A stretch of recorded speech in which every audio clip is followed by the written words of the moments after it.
Hello everyone, इस video में हम सोलो लेवलिंग के सीजन 2 के एपिसोड 5 को एक्सप्लेन करेंगे। एपिसोड 5 की शुरुआत वहीं से होती है जहां एपिसोड 4 एंड हुआ होता है। हाइन जिन्नू से पूछती है कि वह कौन है और वह यहाँ क्या कर रहा है। जिन्नू तुरंत से अपना हथियार वापस लेता है। वह हाइन को बताता है कि वह माइनिंग टीम से है और वह गलती से यहाँ आ गया है। हाइन जिन्नू को वहां से जाने के लिए कहती है और जिन्नू वहां से जाने लगता है। जैसे ही जिन्नू हाइन के बगल से गुजरता है, हाइन को कुछ अजीब सा महसूस होता है। वह जिन्नू को रुकने के लिए बोलती है। वह तुरंत से जिन्नू के पास जाती है और उसकी स्मेल लेती है। हाइन को जिन्नू के अंदर से कोई भी स्मेल नहीं आती है, जैसा कि उसे बाकी हंटरों से आती है। वह जिन्नू का आईडी कार्ड देखती है जिसमें वह उसका नाम पढ़ती है और देखती है कि वह एक ई रैंक हंटर है। इसके बाद वह जिन्नू को जाने के लिए कहती है और वह सोचती है कि शायद वह एक ई रैंक हंटर है, इसलिए उसके अंदर से स्मेल नहीं आ रही है। जब माइनिंग टीम के बाकी मेंबर्स अपना काम खत्म करके पोर्टल से बाहर जा रहे होते हैं, तब माइनिंग टीम का लीडर जिन्नू को बताता है कि हाइन अपनी जान को खतरे में डाल के उनकी सुरक्षा के लिए बॉस के गेट के बाहर पहरा दे रही थी। वहीं उनका एक साथी यह भी बताता है कि हाइन की एक यूनिक एबिलिटी है, वह किसी भी हंटर की स्मेल को पहचान लेती है और इसीलिए वह ज्यादातर अपने नाक को ढककर रखती है। लेकिन जिन्नू को याद आता है कि जब हाइन ने उसकी स्मेल ली थी तो उसे कोई स्मेल नहीं आई थी। ऐसा ही कुछ बारूका ने भी उसे कहा था। बारूका ने उसे बताया था कि इंसानों को मारने के लिए उनके कानों में आवाज गूंजती है, लेकिन उसे मारने के लिए उसके कान में कोई आवाज नहीं गूंजती। और जिन्नू को लगता है कि यह सिस्टम की वजह से हो रहा है।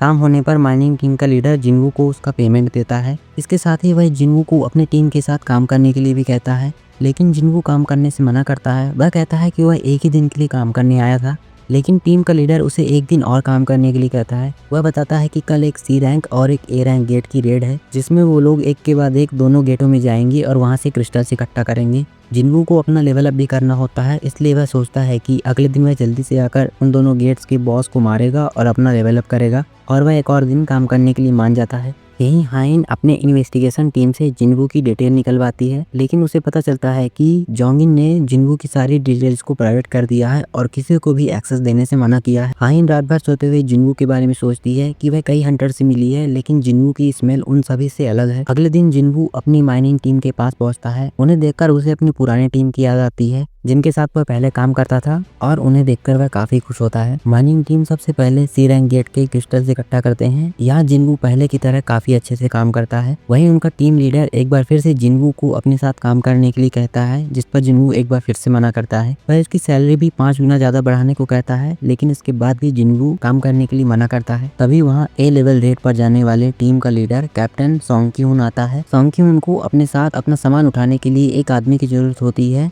इसलिए वह माइनिंग टीम के पास एक आदमी को लेने के लिए आता है। वह उन्हें एक्स्ट्रा पैसे भी ऑफर करता है, लेकिन कोई भी उस खतरनाक मिशन में उसके साथ नहीं जाना चाहता है। लेकिन जिन्वू उसके साथ चलने के लिए मान जाता है। उसकी टीम के बाकी मेंबर उसे जाने से मना करते हैं, लेकिन जिन्वू फिर भी जाना चाहता है। सोंगक्यून जिन्वू को अपनी टीम में शामिल कर लेता है और उसे लेकर चला जाता है। यहीं सभी लोग पोर्टल के बाहर खड़े होते हैं। ये पोर्टल बाकी पोर्टल से काफी ज्यादा बड़ा होता है। पोर्टल के बाहर जिन्वू के अलावा 6 ए रैंक हंटर और 3 बी रैंक हंटर होते हैं, और सभी लोग पोर्टल के अंदर चले जाते हैं। इस गेट की मैजिक पावर बाकी गेट से काफी ज्यादा कमजोर होती है, लेकिन फिर भी जिन्वू को रेड गेट के जैसे ही इस गेट में भी कुछ गड़बड़ महसूस होती है। वहीं एक लड़की जिन्वू को कहती है कि उसे चिंता करने की कोई जरूरत नहीं, यहाँ सभी हंटर्स काफी ज्यादा ताकतवर हैं और वह उनके साथ रहेगा तो कोई भी मैजिक बीस्ट उस पर हमला नहीं करेंगे। यहाँ दरअसल सोंगक्यून ऑफिशियली कैप्टन नहीं होता है, उसे इस मिशन को कंप्लीट करने के लिए भेजा गया होता है, और अगर वह इस मिशन को कंप्लीट कर लेगा तो उसे ऑफिशियली कैप्टन बना दिया जाएगा। तभी उन पर कुछ मॉन्स्टर्स हमला करते हैं। ये मॉन्स्टर्स दरअसल पोर्टर्स के जैकॉल होते हैं। सभी लोग उनसे लड़ते हैं और बड़ी आसानी से उन्हें हरा देते हैं। यहाँ जिन्वू उन जैकॉल्स के गले में पट्टे देखता है, जिससे पता चलता है कि ये जैकॉल्स किसी के पालतू हैं।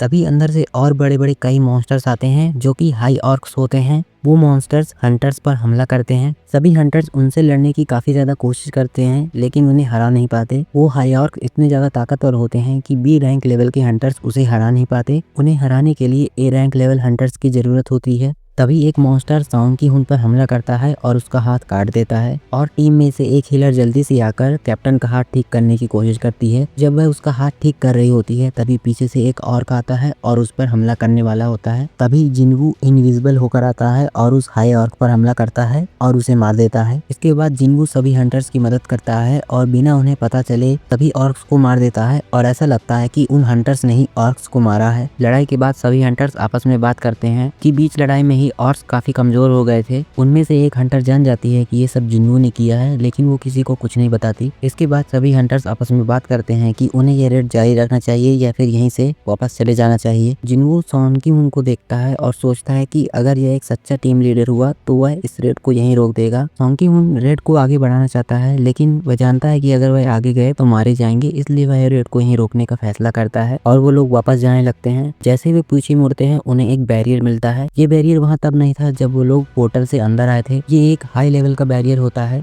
जो कि उन्हें बाहर जाने से रोकने के लिए बनाया गया होता है। तभी अचानक से सभी को एक मैजिक पावर महसूस होता है। टीम के मेंबर्स जल्दी से पोर्टल खोलने की कोशिश करते हैं, लेकिन वे उसे खोल नहीं पाते। दरअसल पोर्टल पर कर्स मैजिक लगा होता है, जिसकी वजह से वो लोग पोर्टल को खोल नहीं पाते हैं। और जैसे ही वो लोग पीछे मुड़ते हैं वो देखते हैं कि वहाँ बहुत सारे ऑर्क्स होते हैं, जिनकी संख्या लगभग 50 के आसपास होती है। उनमें से एक ऑर्क हंटर्स के सामने आता है और एक अजीब भाषा बोलता है और उनसे कहता है कि उसका नाम कारगल गन है। वह उन ऑर्क्स के ट्राइब का एक ग्रेट सॉर्सरर है और उसी ने उन लोगों को रोका हुआ है। वह उन हंटर्स को ऑप्शन देता है कि या तो वह उसके साथ लड़कर यहीं मारे जाएं या फिर उसके साथ चलें। सॉन्ग की हुन उनके साथ चलने के लिए मान जाता है। सॉन्ग की हुन जी उनको बुलाता है और कहता है कि जब वो लोग ऑर्क्स से लड़ेंगे तब वह मौका पाकर वहां से भाग जाए और पोर्टल के जरिए बाहर निकल जाए। लड़ाई के दौरान वो लोग पोर्टल को और अपने आप को नहीं संभाल पाएंगे और यही सही मौका होगा जब जीवन वहां से भाग जाए। उनमें से एक लड़की जीवन को अपनी डायरी देती है और कहती है कि उसके मरने के बाद वह उसे उसके परिवार के पास पहुंचा दे। उन सभी के सैक्रिफाइस को देखकर जीवन को अपने पहले टीम की मेंबर्स की याद आती है और वह उनकी बात मान जाता है। वहीं पोर्टल के बाहर हाइन आती है। वह दरअसल जीवन को खोजते हुए वहां आई होती है। वहीं माइनिंग टीम का लीडर आता है। वह हाइन को बताता है कि जीवन ए रैंक हंटर्स के साथ पोर्टल के अंदर गया हुआ है। वहीं सभी हंटर्स ऑर्क्स के साथ अंदर जाते हैं।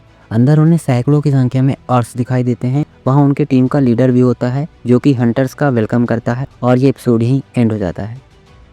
तो गाइज ये था मेरा एक्सप्लेनेशन सोलो लेवलिंग के सीजन 2 के एपिसोड 5 का। अगर आपको ये एक्सप्लेनेशन पसंद आता है तो